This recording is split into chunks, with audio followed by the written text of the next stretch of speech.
Flomo versus Pokemon. This battle represents an era.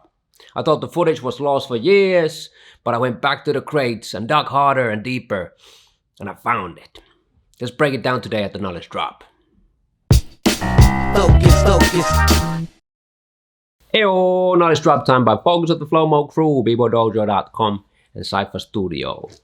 Today we're gonna dig into some rare classics. Early 2000s breaking scene. It has changed a lot ever since in almost 20 years.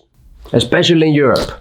Ever since big air moves such as continuous air flares, hand hops and air chairs became mainstream in the late 90s, the whole scene's attention turned towards the big moves. The beautiful European style from the years before, with a lot of flavor, a lot of foundation, a lot of character, a lot of style.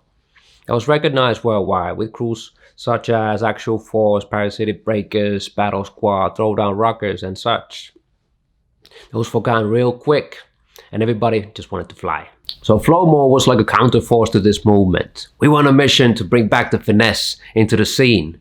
And there is no other battle that symbolizes this better than Flomo versus Pokemon in the Freestyle Session Europe Finals in 2004 in UK. So here it is. Both crews had battled their way all the way until the finals. We had won Freestyle Session Finland, the only edition, earlier on that year, and we were hungry for more. And the winners of this battle would be flown out to Japan for the World Finals of Freestyle Session later on that year. So the stakes were huge. The 2-year-old Flomo crew was accompanied by Freeze from Sweden, Dogmark from Norway, and a young and hungry Hat Solo who wasn't officially part of the crew yet. Pokemon had their #1 lineup with up-and-coming superstars such as Lilu, Brahim, and Rudolphe.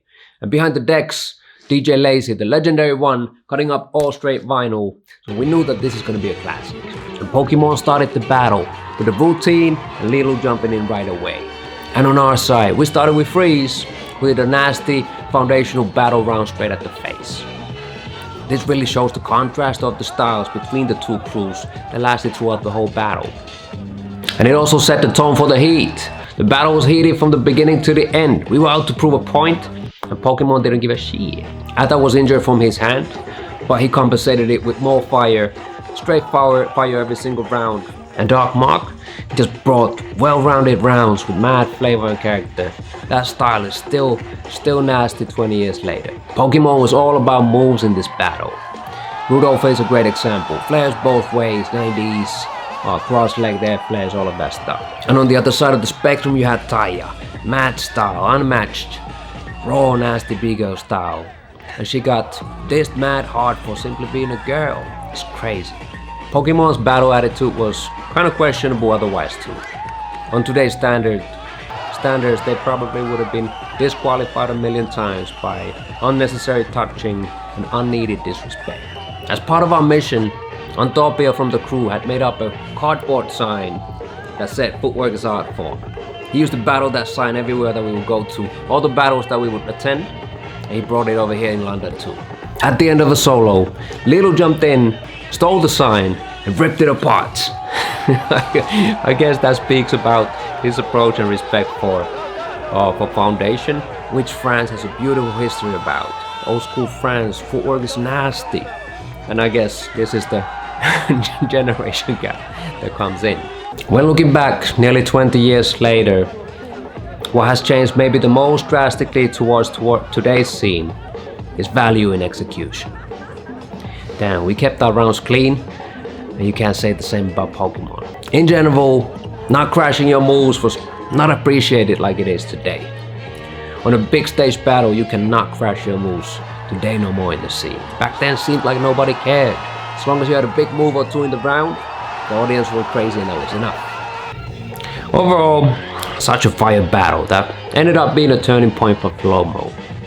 We ended up going to the final in one of the biggest battles in Europe and in the world, to be honest. Who will go to Japan to represent what Europe is truly about? Will it be Flomo with the style, or will it be Pokemon with the tricks? Judges give their votes, and it's 2 against 1 for Pokemon. Dang. And we fly home. And instead of Japan, we decided to fly straight to USA for Freestyle Session number 8. See the full battle uncut at the Dojo's YouTube channel. There's a new playlist called Raw Footage, and I'll be uploading some more stuff in the future too. This is Focus signing out with the knowledge drop. Hope you enjoyed it. Catch you on the next one. Peace.